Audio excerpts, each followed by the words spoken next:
Hello everybody. I wanted to record a quick video to give you an overview about this CrowdTangle assignment, and I wanted to share it with you like a campaign which is now going on by CDC and WHO for coronavirus. If you look into the assignment, it has 3 sections. In the first section, I want you to tell me about the brand. So briefly mention about the brand here in just a few lines and how many Facebook and Instagram followers they have. The second question is, what is trending among the audience in the last few days or weeks? So sometimes it happens that the brand you have chosen may not be very active in the last few days or even few weeks. So for this, you can also go back to few months, and that's perfectly fine because the main objective of this assignment to familiarize you with the CrowdTangle platform. Going to the CrowdTangle, if you are not familiar with the platform, the first thing that you have to do is to create a list. Right here from this link here, you go to create list and for pages, and then you have to name your list. I have already made a list by the name of COVID-19. The next important thing that you have to do is to add pages into that list. So the pages that I want to analyze, which is my brand, is CDC, which is already in my list. And another one is at WHO, World Health Organization, which is also in my list. And NIH, National Institute of Health, which is also in my list. Once you have made a list and you have added the pages into your list, you can find this list into the left column here, COVID-19. The next question that I've asked you is, what are the posts which are trending among the audience in the last few days or weeks? So there are multiple ways you can find this information. One of the ways you can find it is just through browsing through the post. And based on this information that you can see here, as you can see, this post is performing very high, overperforming. A lot of likes and comments and shares for this post in the last few days, in the last few hours actually, 4 hours ago. Another way you can look into this information is by downloading an Excel sheet of this data. So pick your options, overperforming post in the last 24 hours or 7 days. All the post is better for now, not just photos and videos and links, all the posts, download all the posts. Click on this link here, download CSV. You will have a spreadsheet like this here. It has a lot of information, but for the purpose of the assignment, what you have to look into the posts which are trending in the last few days or weeks.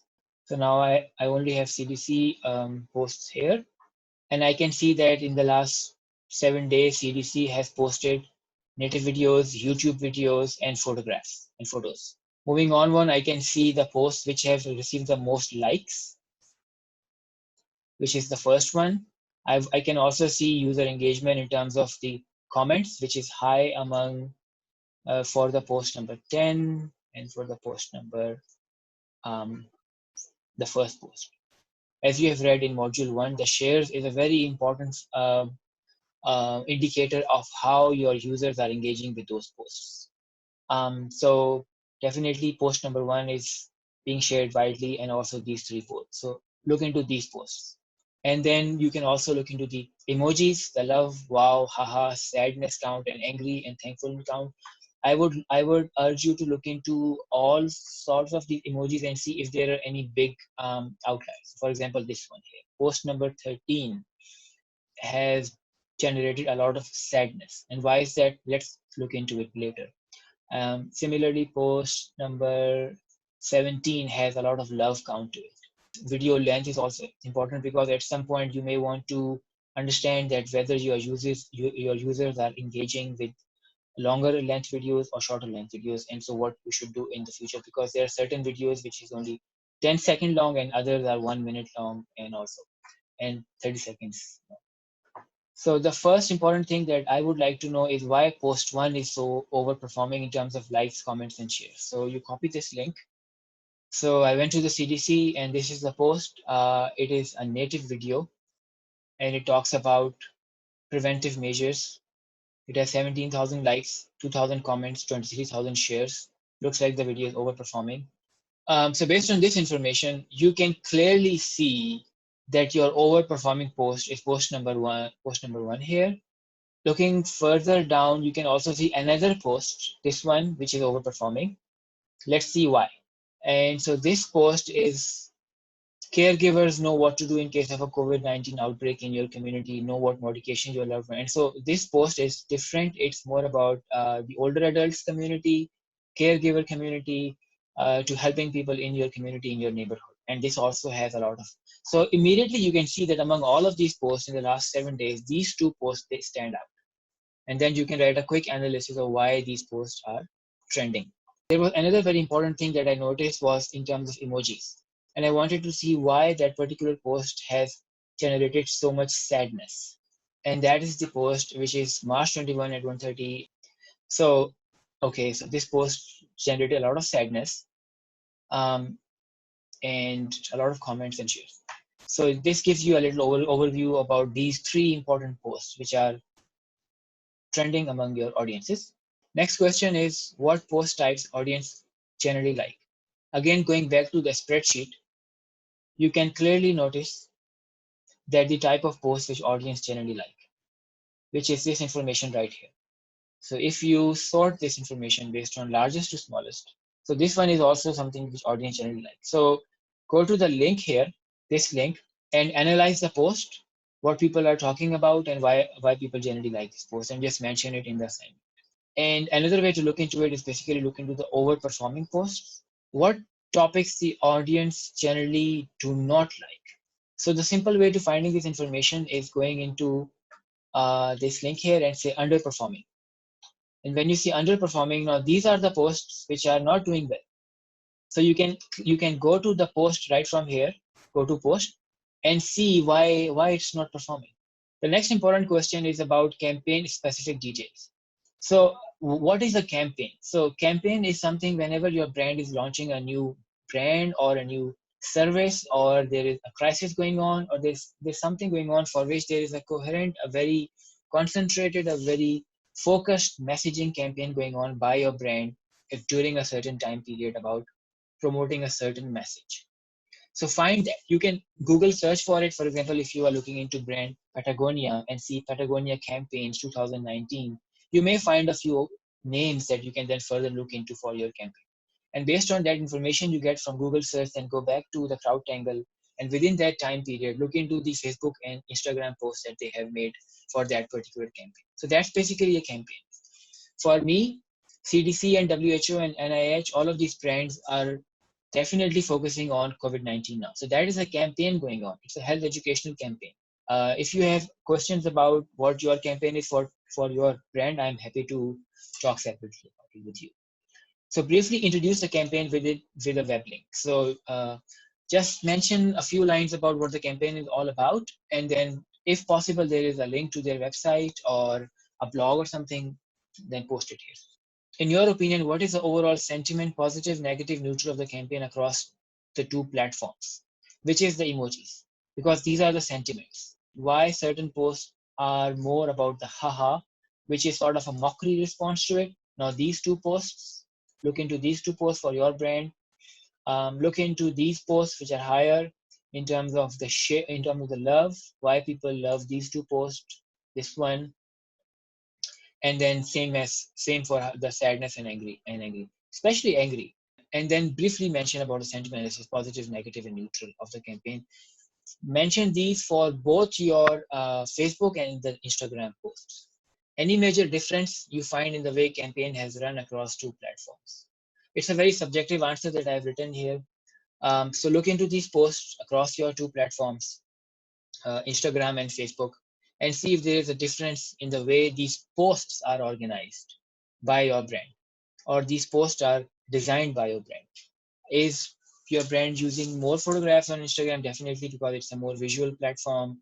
More links here on Facebook, more videos, um, more animations, more narratives, more stories, more memes, more GIFs. What kind of a post that your brand is designing differently between Facebook and Instagram? And it's a very subjective answer. The objective here for you is to figure out how your brand is responding to your different audiences on these two different platforms in terms of what kind of a content they are creating for them. The next section is about a comparative analysis of your brand with its competitor. So as of now, we were only looking into Facebook and Instagram posts for your brand, like my brand CDC. But now I want you to look into CDC versus WHO, or your brand, its competitor. So which brand, you or the competitor, has the highest volume of posts? To answer this question, you have to go to the intelligence dashboard feature of CrowdTangle, which is right up here. Now here, for Facebook, I first search for my brand, which is CDC, 1.45 million followers. And then I search for WHO, 6.1 million followers, high number of followers, okay, because WHO is an international institution. So the first question asks which brand, yours or the competitor, has the highest volume of posts. If you click on post count, you clearly see that CDC, which is in blue, has more posts, slightly higher number of posts than WHO. If you look into the last 7 days, CDC again has the highest number of posts. The last 30 days, again, CDC has the highest number of posts, only for this day. If you want to see an overall picture in the last, say, 3 months, since January, February, March now, you can notice that the number of posts by World Health Organization is actually higher. You can also look into the average weekly post by both is 20, which is higher for WHO, a little higher, and then total posts in the past 3 months is 555. The next question is, what does your brand's audience care most about versus a competitor? So to do this, look into the peaks in the last 3 months. So the way you can find about what your audience care most about is to click on this peak. And you can see the audience care more about the older adults. Again, older adults. Now for WHO, things may be different. For WHO, this is about more prevention, educational messages, animation. We expect to see the number of deaths in affected countries climb even higher. So they have a more holistic and global approach to it. They talk about health workers, take care of yourself at this time. Immediately you can see there is a clear difference between these two. The next question is, using the intelligence board feature, please identify the following metrics for your brand and its competitor. You can also look into this information if you go to page likes. And you can find information 1.4 million, 1.6.1. So World Health Organization has bigger audience. Which brand is making more video content? Okay, so you immediately go to the videos and you go down here and you can see that World Health Organization created 61 videos and CDC is creating more video content, which is 80 videos. And you can then further look into, for your own interest, about the video views, who has more views. World Health Organization has more video views. You can look into further about the video content in the Facebook videos and the Facebook Live videos. So if you look into Facebook videos, you can see that CDC has more Facebook videos. If you go into Facebook Live, now you see that there is a difference, that WHO has more Facebook Live videos. You can see that they have been doing a lot of live press conferences about the outbreak. And so this is why, again, not only the number of videos is higher, but the number of views on those videos is also higher. What is the interaction rate of both brands? So this information you can find clicking on interaction rate. And you can see here the interaction rate is higher for WHO. Again, from down here, 0.37%. Who is overperforming and by how much percent? To answer this question, if you look into the page likes, you can clearly see that WHO is overperforming. If you look into the interactions also, you can notice that WHO has higher number of shares and comments and reactions as compared to CDC. If you look into the interaction rate, you can see that CDC is overperforming in terms of the rate of interaction. That means any sort of interaction in terms of likes and comments and shares over time. CDC is doing better than WHO. So how many video views do they have? Again, you can go back to the videos, click on video views, click here, and then you can immediately see the video views for CDC is 9 million as compared to WHO, which is 5 million. So total number of views, as you can see here, across the 3-month period is 29 million for WHO and 18.78 million for CDC. How many page likes? Again, going back to the page likes, you can answer this information from here. What is the growth rate at which the audience is increasing? So going to page likes, you can see that the growth rate for WHO is 39%, but the growth rate for CDC is higher, 60%. Next question is about conversations. Analyze how each brand is responding to users' comments and who is doing them. So the question to these answers is very subjective. For example, you can go to again page likes or post count or interactions, any of these, and you can look into a post which is overperforming for WHO. Then you can look into these comments and see if it is a crisis situation, if the users are asking for more information, if users are not happy. Then for your brand, then you can look into these comments, the most relevant, the most recent, the one with the highest emojis and reactions, and see how your brand is responding to these comments, if they are responding. How is your brand versus competitor building a one-on-one relationship with the audience? Who is doing well? Again, it's a very subjective answer. Look into these metrics and see if you find anything about a one-on-one relationship building and talk about it here. For example, in my case, I can see that WHO has been doing a lot of live videos. If I go to videos again, if I go to live videos again, and if I click on here, I can clearly see that 6 days ago they had a press briefing which was live. And so they are, in this way, they are building more one-on-one interactions with their audiences. How a piece of content is repurposed for different social media channels by your brand. So if you see a similar piece of content, which is done on both Facebook and both Instagram, then talk about it. That whether they used it exactly the same way or whether they use it a little, whether they repurposed it. Look at the top performing and underperforming posts from both brands. What is your assessment about why certain posts are overperforming and why others are underperforming? To answer this question, you go back to the dashboard, go back to my brand, which is CDC. Now I'm looking into two overperforming and underperforming posts for both brands.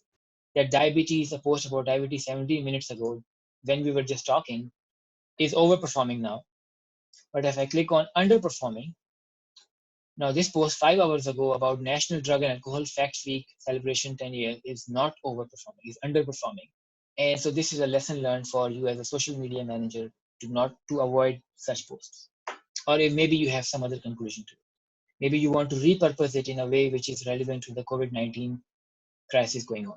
What is your overall summary of the competitive analysis? What would be your one big recommendation for your brand for CDC? I will definitely recommend CDC to have more live conferences and live Facebook events, because I can certainly learn from my other brand, WHO, that it is overperforming for them. So this was a brief introduction about how to use the CrowdTangle platform to do a comparative analysis between two brands on two platforms, Facebook and Instagram. Hope you find it helpful. If you have any questions, feel free to drop me a line. Take care and have a great day.